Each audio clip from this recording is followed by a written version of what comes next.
Então, aqui nós temos um espaço aqui, compreendido pelo intervalo da minha pinça, nós temos a membrana quadrangular, em que esta membrana quadrangular, ela apresenta uma margem superior livre, em que esta margem superior livre caracteriza a minha prega ariepiglótica.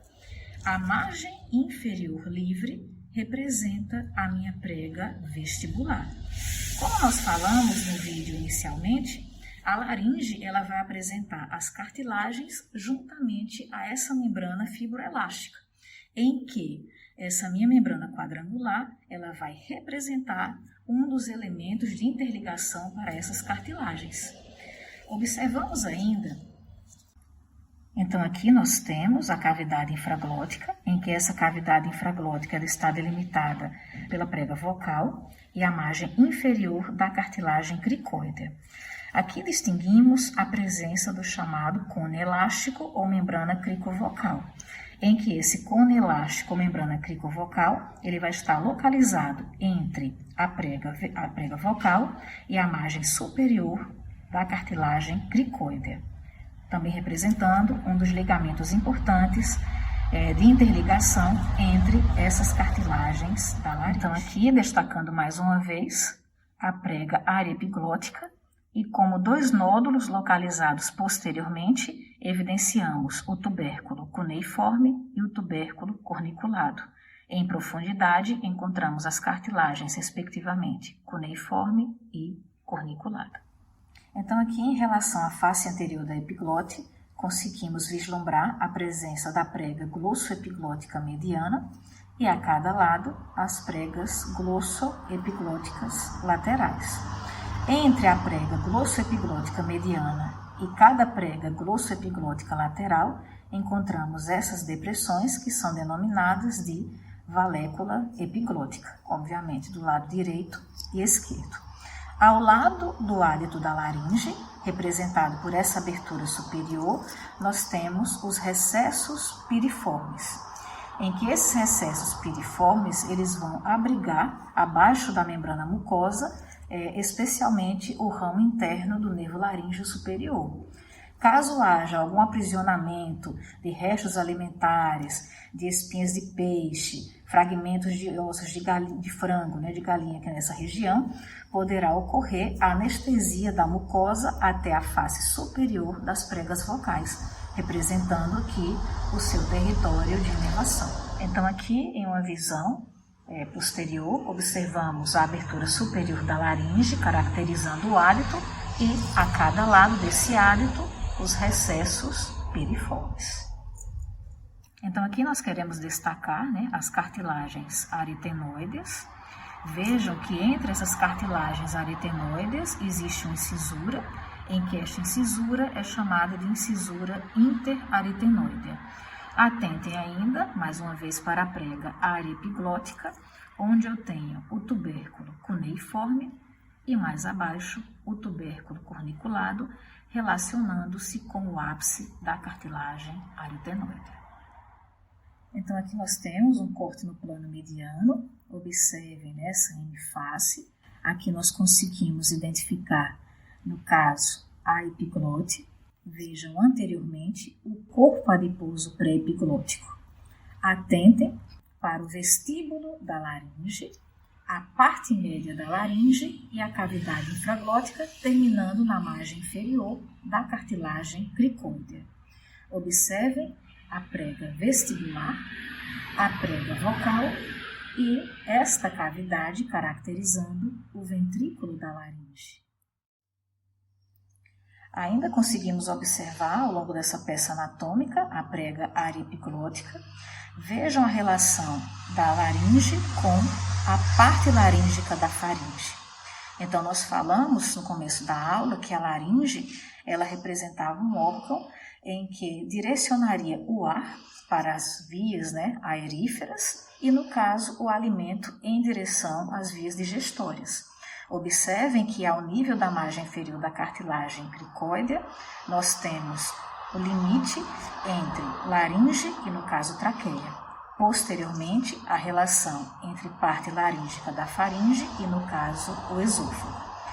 Posteriormente, nós sabemos que a laringe ela vai repousar ao longo, né, da face anterior do corpo, da terceira até a sexta vértebra cervical, onde nós temos anteriormente, né, ladeando esses corpos vertebrais, a presença da lâmina pré-vertebral da face cervical e, no caso, os músculos pré-vertebrais que se localizam aqui nesta região.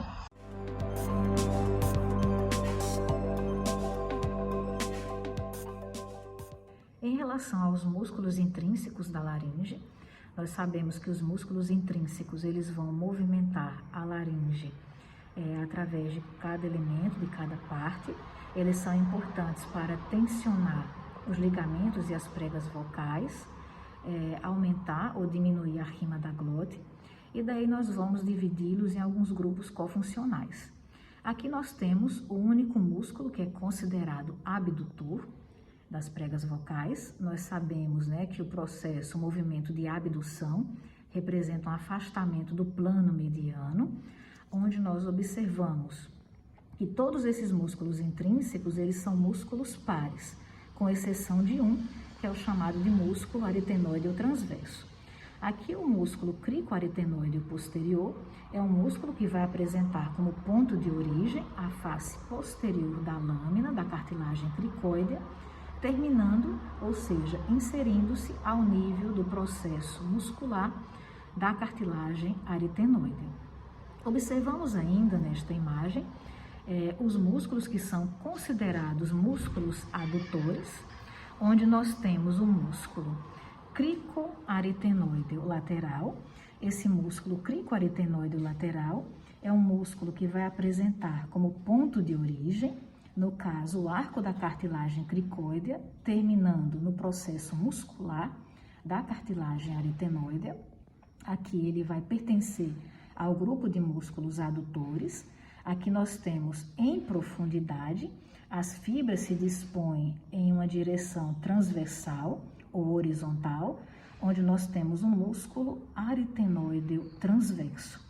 O músculo aritenoide transverso, ele vai se estender de uma cartilagem aritenoide à cartilagem aritenoide contralateral. Superficialmente ao músculo aritenoide transverso, nós temos aqui o músculo aritenoide oblíquo. Então vejam que aqui nós temos as fibras em uma disposição formando como se fosse um X.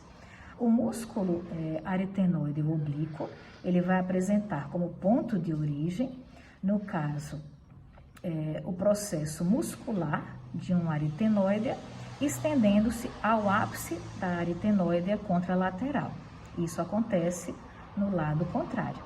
Observamos também que a continuação do músculo aritenoide oblíquo, quando ele se estende em direção à prega área epiglótica, essas fibras são chamadas de músculo área epiglótico, os quais serão importantes para o tracionamento da epiglote e fechamento do hálito da laringe durante o processo de deglutição.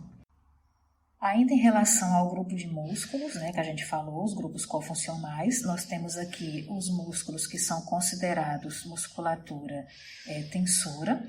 Esse músculo é considerado o músculo cricotireoide.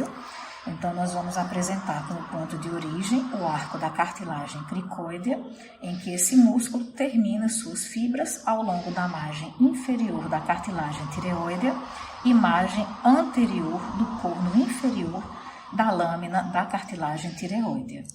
Essas fibras mais anteriores, nós temos aqui a parte reta e mais posteriormente, em relação ao corno inferior, no caso, a parte oblíqua. Lembrando que quando essa musculatura se contrai, ela vai tracionar, no caso, a proeminência laringe em direção anterior, tensionando os ligamentos vocais. Aqui nós temos um músculo que é considerado um músculo relaxador, em que esse músculo ele apresenta como ponto de origem a face interna da lâmina da cartilagem tireoidea, em que suas fibras terminam em direção ao que nós chamamos de processo muscular. Esse músculo é chamado de tireoaritenoide.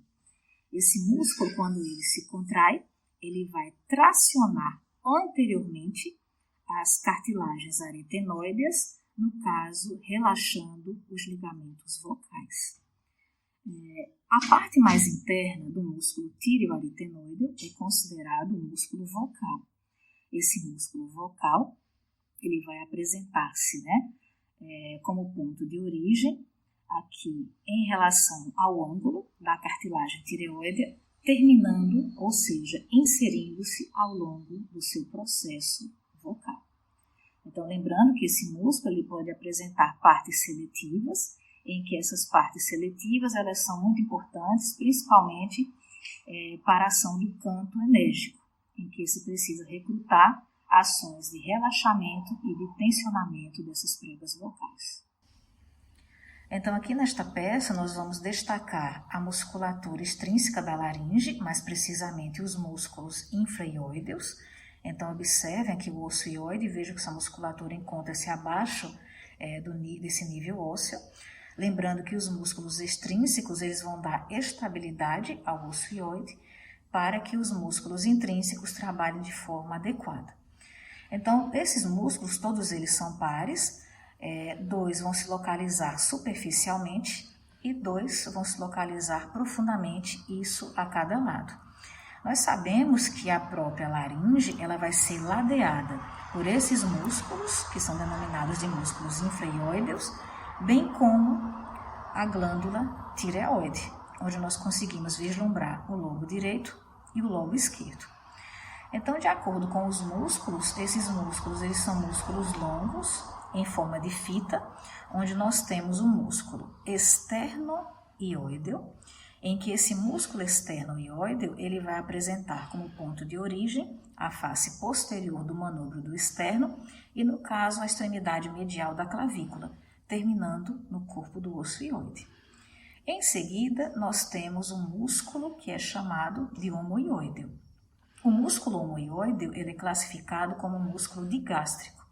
Ele sendo digástrico, ele vai apresentar 2 ventres unidos por um tendão intermediário, onde existe, aqui nessa peça não está identificado, o ventre inferior e aqui conseguimos observar o ventre superior do músculo homoióideo, que vai se estender do tendão intermediário até a margem inferior do corpo do osso ióide.